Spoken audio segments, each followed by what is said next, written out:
Hello ladies and gentlemen, and welcome back to the channel. And today I'm going to give my review of Great American Bash 1991. Starting off the evening, we go to our first match of the night. It is PN News and Bobby Eaton versus Terrence Taylor and Steve Austin in a scaffold match. I thought this was an okay opening matchup to start Great American Bash 91. Back and forth matchup between both teams with Eaton and PN News keeping the pace of the match. Austin ends up spraying Eaton and PN News in the face. It looked like it was like some hairspray or something, I'm not sure. But somehow Eaton and PN News end up getting the win. Hats off to PN News and Bobby Eaton for getting the win in this matchup. Moving on from that, we go into our next match of the night as well. It is Z-Man versus the Diamond Stud. This match, it was an okay matchup. Back and forth matchup between the Z-Man and Diamond Stud, with the Diamond Stud keeping the pace of the match. Z-Man and Diamond Stud both exchange in the middle of the ring, with Diamond Stud hitting a devastating choke slam on the Z-Man. Diamond Stud then ultimately hits a belly-to-back suplex on the Z-Man, pins him for the 3, and your winner of the match is the Diamond Stud. Hats off to the Diamond Stud for getting the win in this matchup. Moving on from that, we go into our next match of the night as well. It is Oz versus Ron Simmons. I thought this was an okay matchup. Back and forth matchup between Oz and Ron Simmons, with Ron Simmons keeping the pace of the match. Ron Simmons ultimately hits a shoulder tackle off the top rope on Oz, pins him for the 3, and your winner of the match is Ron Simmons. Hats off to Ron Simmons for getting the win in this matchup. Moving on from that, we go into our next match of the night as well. It is Richard Morton versus Robert Gibson.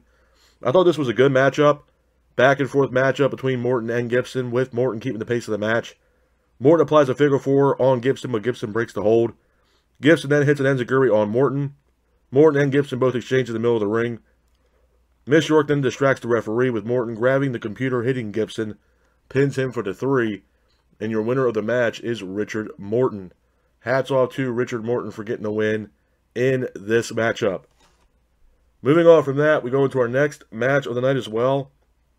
It is the Young Pistols and Dustin Rhodes versus the Freebirds and Bad Street in an elimination tag team matchup. The match itself, it was a good match. Back and forth matchup between both teams, with Dustin Rhodes and the Young Pistols keeping the pace of the match.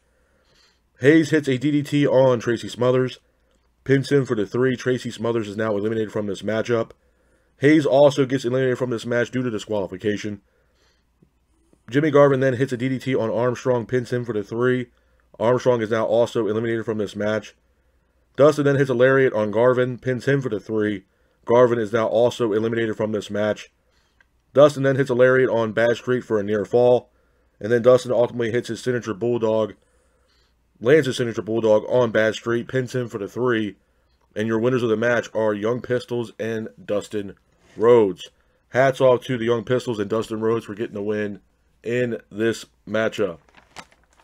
Moving on from that, we go into our next match of the night. It is Johnny B. Bad versus Yellow Dog. I thought this was an okay matchup. Back and forth matchup between Johnny B. Bad and Yellow Dog, with Yellow Dog keeping the pace of the match. Yellow Dog then hits a spin kick on Johnny B. Bad, but then Theodore Long ends up attacking Yellow Dog, and your winner of the match by disqualification is Yellow Dog. Hats off to Yellow Dog for getting the win in this matchup. Moving on from that, we go into our next match of the night. It's a lumberjack matchup. It is Big Josh versus Black Blood. I thought this was an okay matchup. Back and forth matchup between Big Josh and Black Blood, with Josh keeping the pace of the match. Dustin ends up hitting Black Blood, but then Josh ultimately hits a roll-up on Black Blood, pins him for the 3, and your winner of the match is Big Josh. Hats off to Big Josh for getting the win in that matchup. Moving on from that, we go into our next match of the night as well. It is El Gigante versus One Man Gang. This was an okay matchup. They were building this matchup kind of to be the Giant versus the Giant. I wasn't a big fan of it. Back and forth matchup between El Gigante and One Man Gang, with El Gigante hitting a lariat on One Man Gang, pins him for the 3, and your winner of the match is El Gigante. Hats off to El Gigante for getting the win in this matchup. Moving on from that, we go into our next match of the night. It is Nikita Koloff versus Sting in a Russian chain match. I thought this was a good matchup.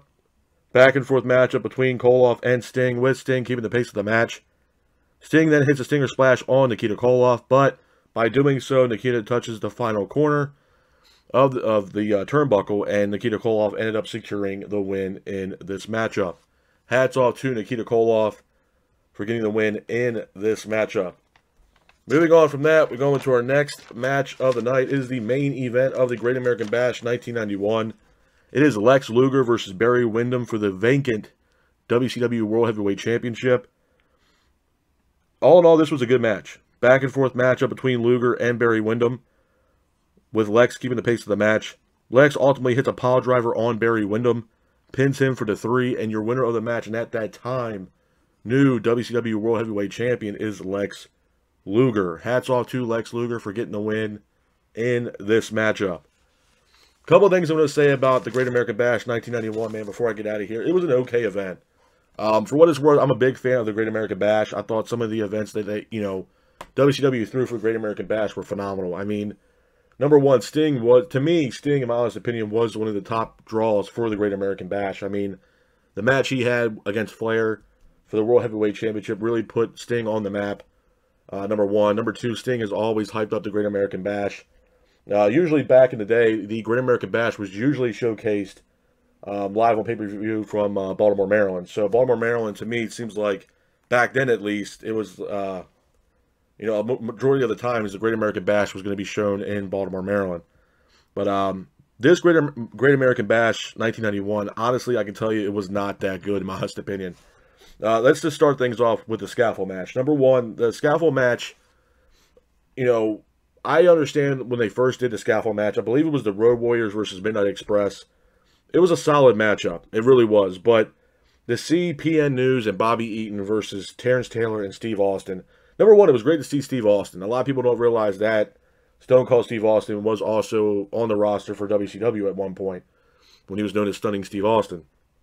So it was great to see Stone Cold Steve Austin in this matchup. But, PN News, they brought this guy in. I felt like he had no idea what the hell he was doing. Bobby Eaton, I mean, they were hyping Bobby Eaton up to be the king of the scaffold match. That's fine. And I have all the respect in the world for Bobby Eaton. I think Bobby Eaton is severely underrated as a pro wrestler. He's a fantastic wrestler, great competitor. But I feel like he doesn't get a fair shake in professional wrestling. But this scaffold match was just not needed. In my honest opinion, man, it was very lackadaisical, and so much so is that towards the end of this match, I was so confused on actually who won this match until the announcer said that PN News and Bobby Eaton ended up getting the win in this matchup. It was so confusing, and I'm not a big fan of the gimmick matches, man, and this was a pure definition of why I don't like those gimmick matches. Z-Man versus the Diamond Stud. It was a solid matchup. I'm not a big fan of the Z-Man. I mean, I feel like the name kind of fits itself, man. This guy puts you to sleep every time you watch this guy wrestle, man. It's just very lackadaisical. There's nothing special. It's boring.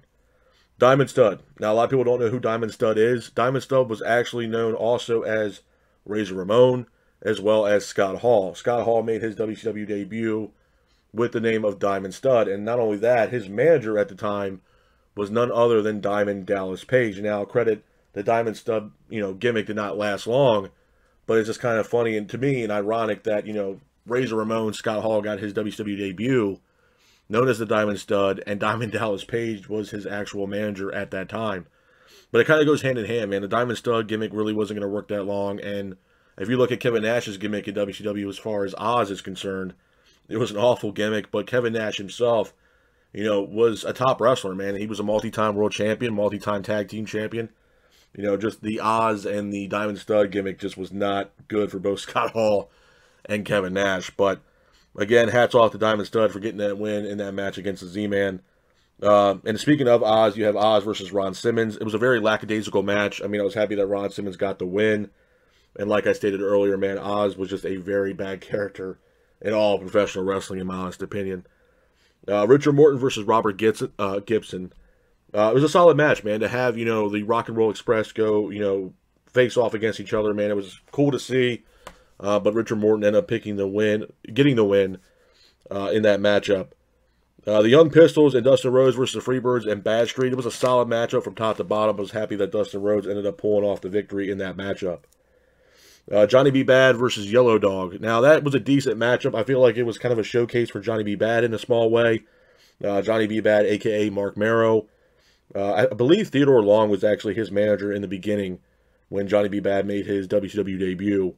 Yellow Dog was 100% Brian Pillman. The way that Jim Ross was on commentary with Tony Schiavone, I believe, they were hyping him up. You know, who was this Yellow Dog guy?